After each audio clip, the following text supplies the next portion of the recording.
Hello, and welcome to the Language of Mindfulness podcast. This is a podcast for people who want to have more great conversations in your life. You want to connect, you want to speak authentically, and you want to listen deeply. This is how to do it, and it's the real deal.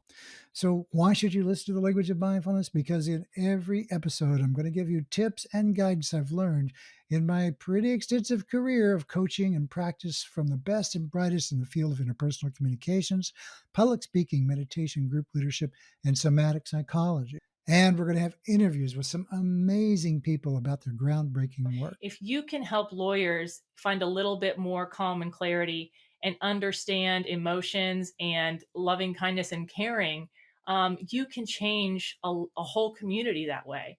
It's my goal to give actionable and uncommon tips and advice in every episode that you can implement right away. So subscribe or follow now on Spotify, Apple Podcasts, or wherever you listen to your favorite podcasts. And if you don't listen, you're going to miss some great stuff that you just won't hear anywhere else. I'm your host, Brett Hill, and welcome to the Language of Mindfulness.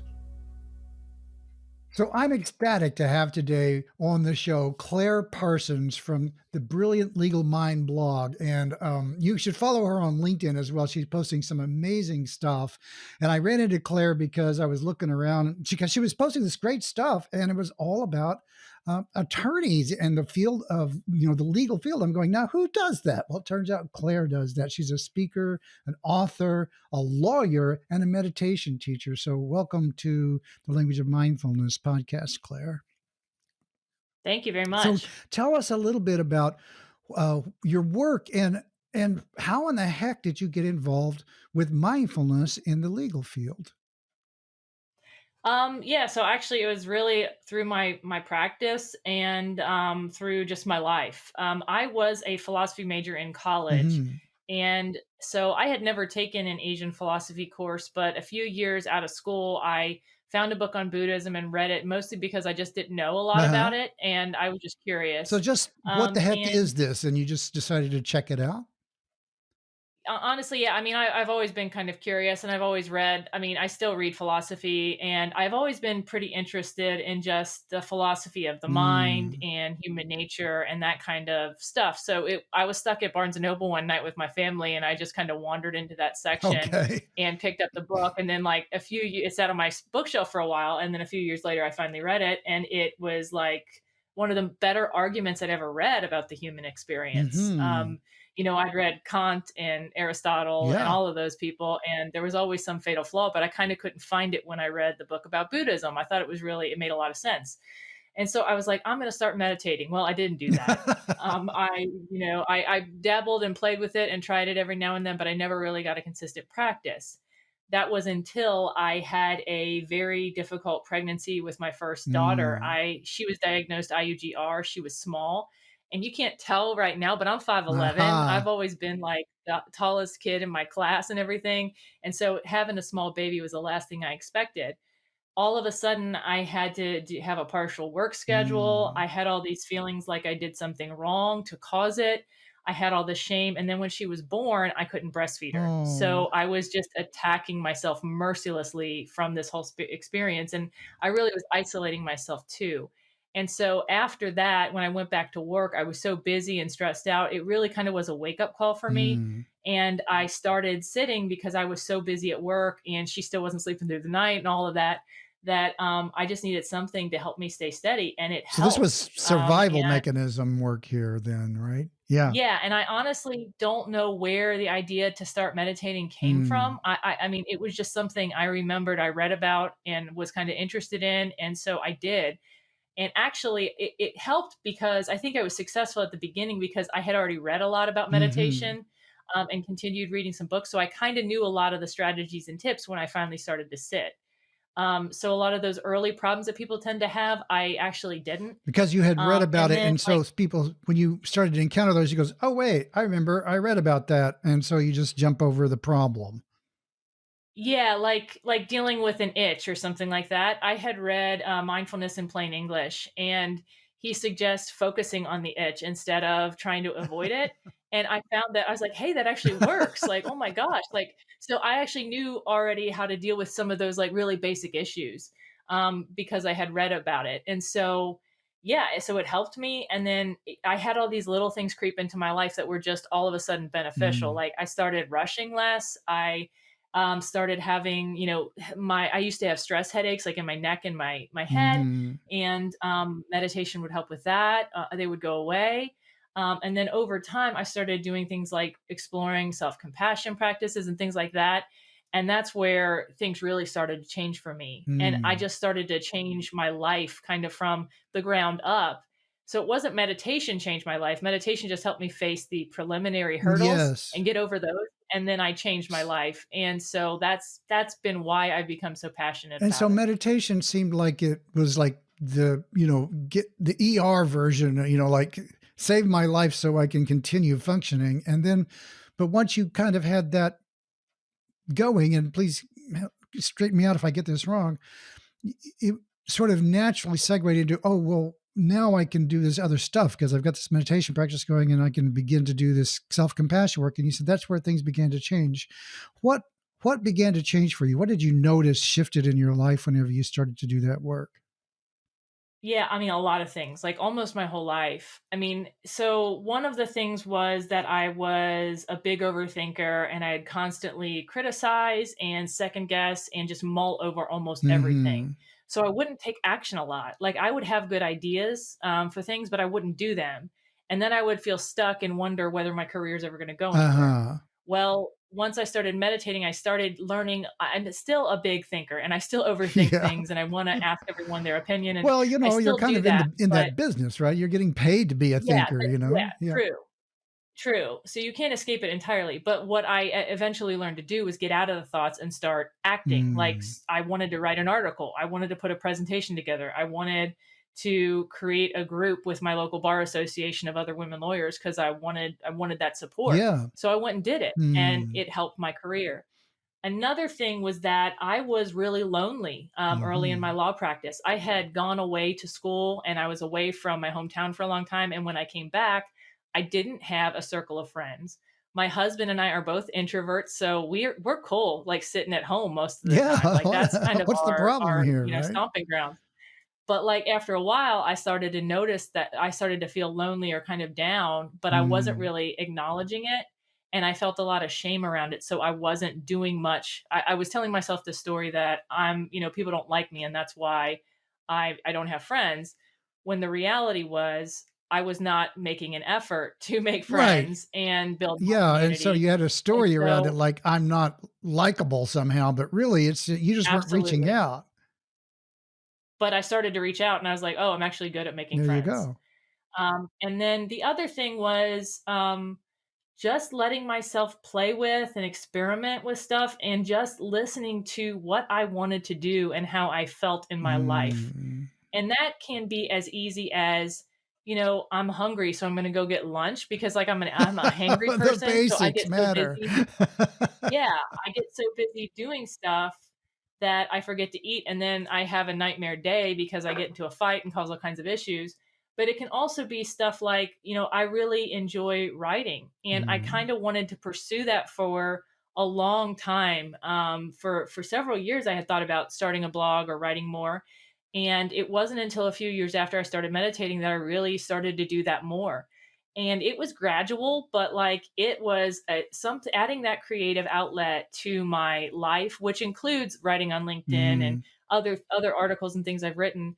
Adding that to my life has increased my satisfaction, helped my law practice, Mm. helped my life, helped me form a community. It's done more for my life than almost anything. And I think meditation is really how I got I there. see. So I would say kind of those three things are the major things that I changed. Well, that's a lot. So your meditation practice, your turning to self-compassion, your reaching out activity, it sort of like you began to experiment in a way with like, well, what happens if I just kind of reach out into the world? Oh, gee, I can have friends and I can begin to do other things. And in the process of like exploring what lights you up kind of is the way in my language I use that kind of like what are your natural strengths? And you said, the other thing here is I like to write and doing that not only gives you a creative outlet, but has connected you even deeper into in more ways with professionally as well as personally. That's an amazing story. I love that. So how is the receptivity for this story in the legal world? I mean, I was really worried about that, Brett, at the beginning. I'll tell you. I mean, and I'm from. I don't know if you said where I was from, but I'm from Northern Hmm. Kentucky. Right outside of Cincinnati, and Northern Kentucky is a pretty conservative Yeah, area. It's a very Christian area, and not that I necessarily espouse Buddhism when I teach to lawyers. I talk about mindfulness more from a secular and scientific standpoint, just because I think that lawyers are more receptive to it. sure. But, like, I was worried that people would think I was a hippie. Hmm. I was I was worried that people would think I wasn't a tough litigator who could handle hard cases. I was really worried, like, what even some of my family members might think. Mm. And the reality has been that, people have been really receptive to it. And even, when I started presenting on mindfulness, I felt this compulsion to not just talk about awareness. I felt that I could not, in good Hmm. conscience, not talk about loving kindness and compassion Oh, thank you practices. for that. Yeah, and I think for two reasons. One is I think as a practical matter, you can't really have awareness without some level of compassion, because you just have to have that softening force to be able to tolerate it and to be able to really grow a Well, right, practice. and I think that So pardon me, I think that when you really kind of get present with yourself, that just sort of emerges if you have a state of non-judgmentalness. Suddenly you find yourself in this compassionate space because that's kind of in my system, my belief is that's kind of who we are naturally. And so when you land in that, lo and behold, that your compassion level rises automatically. absolutely. I've experienced that, and I think that's part of how we're wired. I also think, like, you can cultivate Yes, that, and the absolutely. more Yes, you of course. do, I think that's where the better actions come from. And I think, like, when I'm talking to lawyers and professionals, I'm talking to them, and I think the value in me talking to them is that I'm one of them. I'm not a clinician. I'm not a psychologist. I'm somebody who's lived their life, and so I can help interpret it for them. But the other value that I really see is that we touch so many lives. Mhm. Lawyers help people make decisions for corporations and huge entities.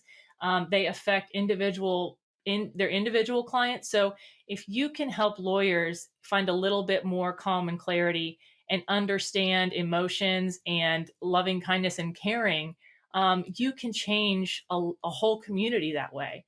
And so when I started talking about, these things, I had to bring in the loving kindness, but it scared me, Uh-huh. because it is something that's ooey gooey and makes people feel nervous. Americans, really struggle to send loving kindness to That's themselves. true. And so, when I first started presenting, the first time I presented was for women professionals, and it went really, really well, Mm. because women need this, and they're a little more comfortable with emotions. Yeah. The next time after that was for a bunch of civil defense attorneys in Kentucky, The heart and of some of loving them were presence, male. yeah. Yeah, some of them were guys from Kentucky, and I went and presented it, and actually they liked it. And one guy, an older attorney from Kentucky, came up and said, "Hey, I went to the Cincinnati Zen Center back in the '70s, Oh, there Claire, you so I go. kind of know about this." And so Right. it was kind of These like ex you kind these of get some ex-hippies now have surprises. civil defense jobs, right, exactly. That's so Yeah, funny. so it's like, it actually hasn't been, bad at all. I mean, and I've started to find a lot of other lawyers and other people, who do a lot of the same things too by writing and speaking about it. So it's not really as weird as you think. I think it depends on how you talk about it and your approach. Mine is very practical, and I try to make it real for people, so they know that I'm not selling them a bill of goods. Yeah, I'm exactly. offering them a strategy that can really Well, help. that's what I love about your approach is you have a very practical, this stuff works sort of mentality about it in presentation, and you're bringing a very, you know, raising it by the bootstraps sort of thing. Like I did this work myself. I know this works. And then you obviously have a flair for a talent for speaking about it in an impassioned and concise, practically way that helps it be applied in people's lives. It's so funny this topic of loving presence came up because I was reading about this just this morning, and I wanted to just read to you something I had sent to another person, another coach this morning. Um, I was reading on this website, mindfulselfdiscovery.com/the practice of loving presence, and I'll post this in the show notes. And this is from when I was my first introduction to the notion of loving presence came from Ron Kurtz, who founded the Hakomi method of psychotherapy, and he was Buddhist inspired, and he had this whole practice of somatic psychology, mindfulness-based somatic psychology, like back in the early '80s. This whole thing started, and he shifted from a teaching of here are techniques that therapists can do to what the most important thing is not so much what the therapist does, but the state of being of the therapist and the relationship between the client and the therapist. And the reason he got to that is because some science came out that said, you know what, we did all this surveying, and it turned out that the relationship was the most important determiner of how effective the therapy was. It didn't matter what they did, the kind of therapy. It was really how was the therapist in terms of creating a good relationship? And the whole thing got down to loving presence. And so he created this workshop called Loving Presence, which I took back in the day. And here's this quote: "The basic idea of this whole approach called the practice of loving presence is that it is possible to set up a specific pattern of interaction between two or more people, members of a community or support group, for example, which enhances the probability of a peaceful, healing relationship, as well as creative and successful interactions." And this is speaking to your point that there are practices, that there are things that you can do to facilitate, the emergence of loving presence in ourselves and between each other. And that's where my language of mindfulness moniker comes from. It's like something that when we engage in a space of loving presence, that invokes something that goes on between us. We're actually speaking a mutual language. So I wanted to ask you, like, what kinds of things can people do to kind of help bring into an intentional focus the capacity to be in a state of loving presence or to express from that place? So, I mean, here's what I'll kind of talk about from actually my work as a lawyer. Honestly, like lawyers know this Hmm. stuff. We do it all the time. And this was something that, I kind of had to figure out and wrestle with a little bit when I was doing my meditation teacher training because I was learning, I had done some guided meditations and things, but I was really learning what my style Hmm. was. And I kind of was like, well, what's my meditation teacher voice? And the more guided meditations I listened to, and like when I didn't like one, or sometimes I liked one, I started to realize that my meditation teacher voice is my lawyer voice. It's also my mom voice. We Are we have hearing this that now? capacity. What are we hearing that? No, I mean, this is, like, just me talking, but, like, I think, like, we have this capacity as humans. We have enough life experience, most of us, and maybe some of us need to refine this, but we have a capacity to help be calm, to Hmm. help be leaders for other people when when everyone in the room is going crazy, when we have to be the calm voice. Hmm. We have those capacities.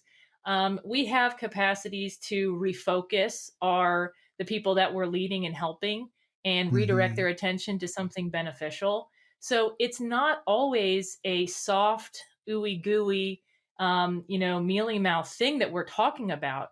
Sometimes this capacity for loving presence, there's a structure to it because you have to be offering, some level of support, and that's supporting yourself while supporting someone Hmm. else. So there's some level of So, power and strength that has to be there. But that yeah. softness, that approach, that has to be there too. And when I'm talking to my clients a lot, like particularly when I'm talking about, I represent school officials. So those school officials will tell you that the number one thing they need in order to educate students is not money, it's building relationships with those students. I Hmm. also represent other local government officials and, the police officers and EMTs and city officials I work with. They know that if they don't have a relationship with someone, they're not able to provide the right services and supports. They're not able to address the Hmm. situations. We all know this as human beings. And when we pay Hmm. attention, we can really learn to skillfully navigate life to bring that in. But we don't always pay attention. We're often moving too fast. So, like, if you want to really bring in the loving kindness and the loving presence to a relationship, I think the first thing is slow down. Think about how you want Hmm. to present when you walk into this interaction. Be aware of the energy you're bringing, be aware of the judgments and Hmm. reactions you might have. I'm a person without a poker face, so watch your facial expressions, be mindful of the words you Hmm. choose. But in general, you want to be open and receptive. And when they bring emotion in, don't block it. I mean, maybe you Yes. can address it, I think, and you can respond to it and set boundaries if needed. But if you try to block anger, they'll throw it right back at you. So that's generally, Mm. I mean, I think that we all do this in our work, in our life. I don't think this is something only psychologists do. I think this is all of us. We don't all pay attention to it to the refined level that psychologists do. Well, I think that's extremely well said in the sense, and part of my mission in a way is when I was doing this work to being trained as a somatic therapist, as I was looking around the room and going, these guys have all the goods here and they're kind of keeping it to themselves. There's like all these amazing skills, and so a big part of what I've been doing is lifting and shifting some of those skill sets out into the wild, so how, and it's like you said, creating relationships, like what you enumerated was being aware of yourself, stepping into an interaction with a sense of how am I showing up, right? And what is my impact here? That is an extremely mindful place to be because you have to be aware of the state that you're in. Like, I'm angry, I'm sad, I'm happy, I'm compassionate, I'm loving, whatever's going on. I'm not saying right or wrong, just being aware of it. And then what do I wish to have occur? Who do I want to be here? And I love what you said about being in a loving state, a state of loving presence in a room full of people that are kind of going crazy, and you speaking up as the voice of, let's calm this thing down here. And and the reason I like that so much is because what I think you're speaking to is when you're really in that place and you speak, there's an inherent authority in it that isn't about, I'm the boss, but it's like I'm speaking from a place of empowered capacity, of empowerment, because I'm connected to what the truth is, and the truth is that I care about you guys, and this group needs to relax a bit here and focus. And whenever you speak from that place, even though you don't necessarily say those exact words, people feel it, and because they resonates to something deeper in them, and that part of them wakes up and goes, oh, I need to get deeper myself. And when I do, all this anxiety kind of calms down a little bit. Yeah, So exactly. that's a really well said. What your skills are obvious in this way of enumerating, and then this and then this, but slowing down. Oh my gosh, yeah, it's like that's the number one thing in every mindfulness practice. It's like people come in, well, I'm not sure I can actually be mindful, and it's like, all that's true. Take a breath, relax, and for the next 1 minute, you have nothing to do. What do you mean I have nothing to do? Just for 1 minute, you have nothing. Okay, you can't do a minute. For 15 seconds, you have nothing to do. Well, okay, then. And then, oh my God, for 15 seconds, the air clears and you have a clear moment in your life, and it changes your world.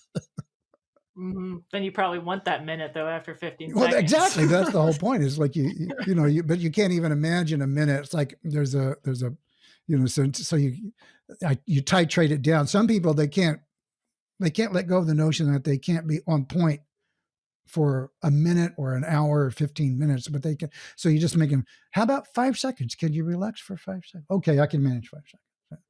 But then once.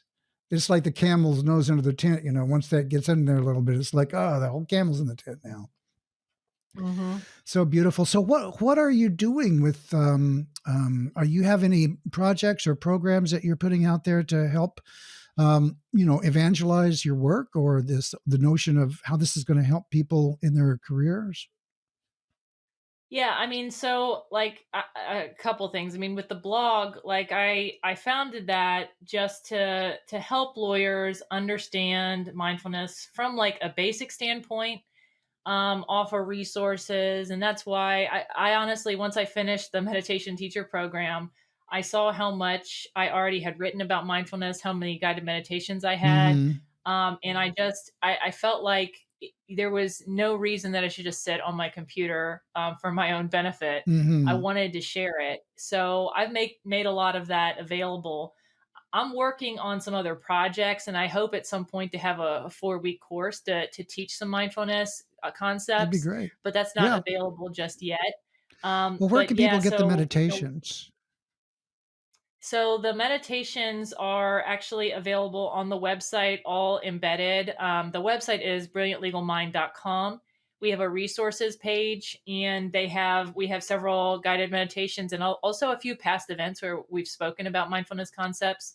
I also have a YouTube page, and I am also newly on Insight Timer, where I have a few of the Cool. meditations up there. So yeah, so that's pretty cool. I also on the page, I've been doing some just little short videos about mindfulness concepts that are less than 2 minutes. So I have one page that's called Learn to Meditate in Less Than 2 minutes. And it's There you kind of a go. joke. Like you can't really learn it all in 2 minutes, but you can learn some little bits and pieces in 2 minutes. But otherwise, every month on the blog, we have basics posts and offer resources and just thoughts about mindfulness and how you can really use it. And so that's where a lot of the meat is. But it's new. It's this thing that I created, and when it's your thing, you can kind of let it be what it is. So we're experimenting, and I brought my friend on as a contributor, and so it's only a few months old, so I'm excited to see how it grows and changes. I just Me did an too. Instagram live, which is huge for me because I don't know Instagram well at all. I love LinkedIn, Yeah. but like Instagram, I'm an old millennial, so Instagram scares me. But it went okay, so we'll see what else comes of it. Cool. Cool. TikTok's neck, right? Oh yeah, we'll see. Yeah. Meditating TikTok. I just got on Clubhouse too, and I've done a couple rooms on Clubhouse. So we'll see about that one. That's kind of a brave new world for me there. Well, good for you. I'm really happy that you're putting the work out there because so many people need it, and you have such a skill for just sort of cutting through the flack, and also, like, you've named it, and I think you're spot on in terms of helping people who connect to a method and a process that can really, really help them without the woo woo. It's kind of like getting right straight into this is science, this is going to do it. And then when they're, now that you got them in the room, and by the way, there's this thing called loving presence, and it's kind of like, and it's so super valuable. It's exactly what humanity needs right now, in my opinion. So I'm really happy that you're doing the work, and I want to support you and continue to celebrate your work any way I can. And so let me know if there's anything I can do. And I just want to say thanks for who you are and for powering through and being the voice that you are and reaching out to the world with the good stuff that you got. Right. Thank you. I really appreciate the Sure. support. My pleasure. So, uh, look her up at brilliantlegalminds.com and on Instagram. What's your Instagram handle? So it's brilliantlegalmind.com, and we are actually on LinkedIn. We are on Instagram, Twitter, and Facebook, and we're Brilliant Legal Mind on all of them. I am Claire E. Parsons on LinkedIn, so I'm separate, but feel free to reach out, and I'm happy. I actually look at my LinkedIn messages if you ever have I can questions. testify because that's why we're talking today. So, thank you so much and best wishes to you. Thanks, Brett. So that's a wrap on today's edition of the Language of Mindfulness podcast. We hope you've enjoyed it. If so, please leave us a review on iTunes and follow along on whatever podcast platform you're listening on. We'd really appreciate it. And check us out at languageofmindfulness.com, where you can sign up for a free coaching session or download our PDF on 8 ways to be more mindful in a virtual meeting at languageofmindfulness.com/8 ways. Thanks a ton, and we're looking forward to a lot of great new content coming up as well. Have a great one and stay present. Thanks.